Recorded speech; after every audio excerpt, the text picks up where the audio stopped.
계획하셨지만 죄로 인해서 그 나라는 이제 실체가 없는 눈에 보이지 않는 그런 나라가 되어버렸습니다. 그러나 그럼에도 불구하고 하나님께서는 포기하지 않으셨는데 그래서 하나님께서는 아브라함을 부르셔서 작은 씨 하나를 심으셨고 한 노년기의 사람에게 하늘의 별 같은 민족을 약속하셨습니다. 야곱은 완전하지 않았지만 하나님은 그를 이스라엘이라고 부르시면서 약속의 씨를 계속 이어나가셨습니다. 또 정치적인 안정이 없던 시대에 하나님은 나오미와 룻의 작은 충성을 사용하여서 다윗 왕가의 씨를 잇게 하셨습니다. 겉으로 볼 때는 너무나 작고 보잘것없이 보였지만 하나님은 그 작은 선택을 통해 메시아 길을 준비하신 것을 우리가 볼 수가 있습니다. 그리고 마침내 예수님이 오늘 지금 이 말씀에서 보다시피 육신화된 그 말씀을 우리가 보았을 때 그 감추어졌던 하나님의 나라가 태초의 에덴 그 하나님께서 꿈꾸셨던 그 나라가 이 땅에 다시 시작되었습니다. 그러나 나란 사람들이 기대하던 엄청난 세력을 자랑하는 그러한 로마를 무너뜨리고 정치 권력을 잡는 강력한 나라가 아니었습니다. 그래서 예수님은 그 나라가 어떻게 지금 임했느냐, 왜 임했는데 아무것도 안 보입니까? 라는 제자들을 향해서 그 하나님 나라가 겨자씨와 같이 눈에 보이지도 않고 보잘것없고 손가락에 붙일 정도로 미미하지만 그 안에 강력한 생명이 있음을 말씀하고 있는 그런 말씀의 정황 가운데 있습니다. 또한 예수님은 하나님의 나라를 누룩과 같다라고 오늘 말씀하십니다. 눈에 보이지 않고 조용하지만 반드시 이 누룩은 전체를 변화시키는 강력한 힘이 있습니다. 아주 조그만 밀가루가 이렇게 엄청나게 크게 커지는 것을 누룩을 통해서 우리가 볼 수가 있습니다.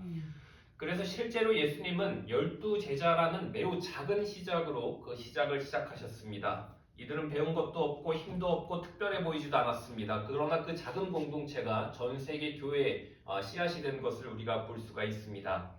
또 사도행전에 등장하는 자주옥감 장수 루디아의 작은 집 모임이 유럽교회의 시작이 된 것처럼 하나님의 나라는 너무나 작게 이런 집안 가운데서 또 세례 요한의 집 가운데서 그 작은 곳에서 그렇게 시작되지만은 그것이 끝이 보이지 않을 정도로 창대하게 되는 그런 모습을 볼 수가 있습니다.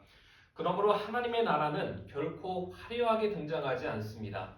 그러나 조용하게 작게 그러나 멈추지 않고 자라납니다. 처음에는 아무 일도 일어나지 않는 것처럼 보이지만 시간이 지나면 누구도 부정할 수 없는 열매가 드러납니다. 그래서 하나님의 나라는 멀리 있는 나라가 아닙니다. 또 죽음 이후에만 가는 곳이 아닙니다. 하나님 나라는 지금 여기 내 마음에서 바로 이 자리에서 시작됨을 우리가 깨달아야 되겠습니다. 아브라함의 한 걸음, 롯의 그 결단 있는 이방 여인의 선택, 보아스를 선택하는 또 다윗의 한 노래, 마리아의 한 순종, 제자들의 한 걸음에 따라간 그 작은 믿음에서 하나님의 나라는 자라나고 힘이 광대하게 퍼져나갔습니다.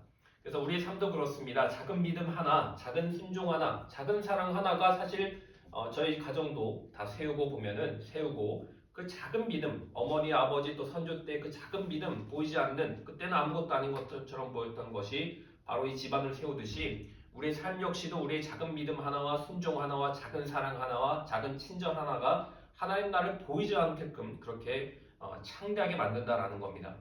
그래서 하나님 나라의 시작은 미미합니다. 그러나 그 열매는 가정을 바꾸고 관계를 바꾸고 세상을 바꾸고 사랑을 품습니다.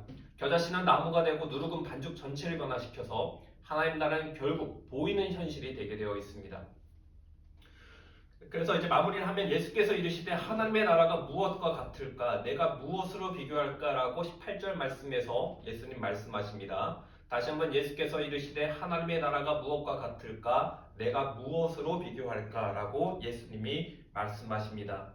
예수님은 이 비유로서 어렵게 설명하는 것이 아니고 물론 더 어렵게 더 설명하려고 못 알아듣게 하는 것도 있지만 여기서는 더 쉽게 이해하려고 주신 그런 말씀입니다.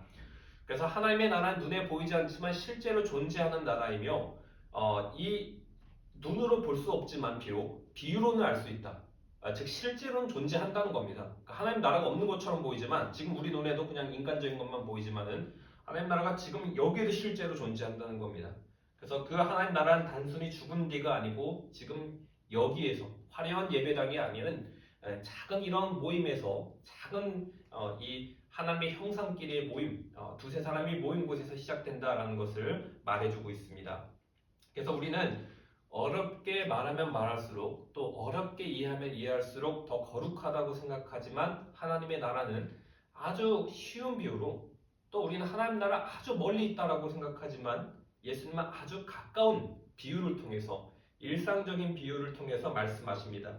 겨자씨와 농부, 밭, 누룩, 씨앗, 장사 뭐 이런 모든 우리가 가지고 있는 일상적인 매일 보는 것들로 예수님께서 설명해 주시는 것을 볼 수가 있다는 것이죠. 그래서 하나님 나라는 멀리 있는 것이 아니고 우리의 일상 속 밥을 짓고 일하고 관계하고 인사하고 그 모든 곳에서 자라나는 것을 볼 수가 있습니다. 그래서 이 거룩은 복잡한 언어가 아니고 하나님이 쉽게 설명해 주시는 걸 믿는 그 믿음 단순합니다라고 말할 수가 있겠습니다.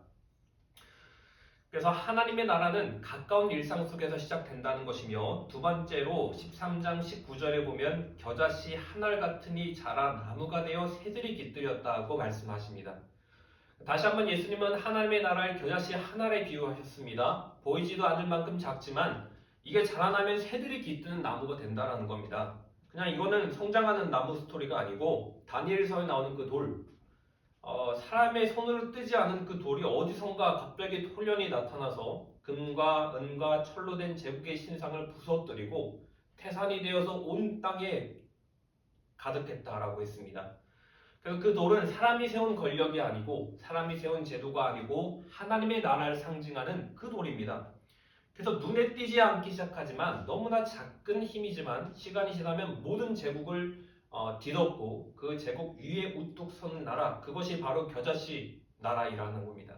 그래서 하나님의 나라는 세상의 방식으로 세워지지 않습니다. 작은 생명, 작은 순종, 작은 사랑, 작은 친절, 보이지 않는 씨앗, 그것이 바로 이 땅의 제국을 무너뜨리고 이 땅의 모든 하나님 미워하시는 것들을 무너뜨리는, 그래서 하나님의 통치가 임하는 그러한 역사가 된다라는 겁니다. 마무리하겠습니다. 그래서 하나님 나라 다시 한번 눈에 잘 보이지 않게 시작합니다. 겨자씨처럼 작아서 처음엔 별것 아닌 것처럼 보일 수 있습니다. 누룩처럼 조용해서 처음에는 아무 변화도 없는 것처럼 보일 수 있습니다. 하지만 그 안에 폭발적으로 자라나는 힘이 있다는 겁니다. 그래서 하나님의 나라는 크게 보이는 것에서 우리가 볼 때 거창한 것, 잘 꾸며진 것에서 시작되는 것이 아니고 내 마음속에 작은 믿음 하나, 작은 순종 하나에서 시작이 된다는 겁니다. 그리고 그 작은 믿음이 자라날 때 나만 바뀌는 것이 아니고 나만 은혜 받는 것이 아니고 나만 하나님 나라를 누리는 것이 아니고 그것이 바로 다른 사람들을 품고 이 세상을 살리는 그러한 생명의 나무가 된다는 겁니다.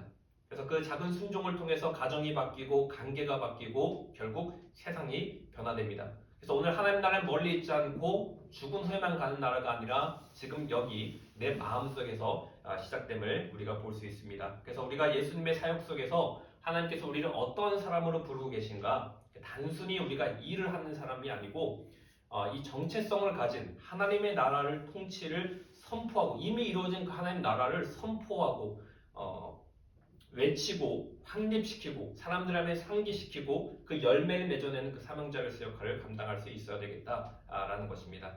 기도하겠습니다.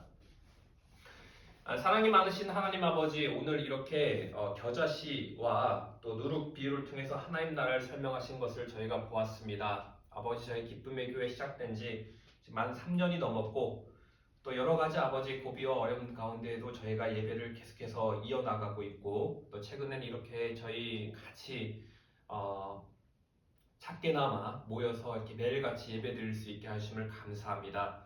아버지, 정말 저희는 이 기쁨의 교회를 통해 주님께서 무엇을 이루려고 하시는지 저희는 알 수가 없습니다. 그러나 주님께서 그 모든 발걸음을 인도하시고 그 모든 아버지 하나하나 한 걸음 한 걸음 주님께서 인도하셨음을 믿습니다. 주님, 저희의 작은 순종 하나, 저희의 작은 아버지 믿음 하나가 정말 이 땅을 살릴 수 있는 아버지 그런 아버지 헛된 걸음 되지 않게 도와주시고 저희가 비록 지금 어디로 갈지 알지 못하오나 지금 저희가 나아가는 가운데서 주님 저에게 갈 길을 밝히 밝혀주시고 흔들리지 않게 도와주시고 어디를 가나 언제나 주님의 빛과 소금이 되는 주님의 제자 역할을 감당할 수 있도록 도와주시옵소서. 감사드리며 주 예수 그리스도의 이름으로 기도드렸습니다. 아멘. 하늘에 계신 우리 아버지, 아버지의 이름을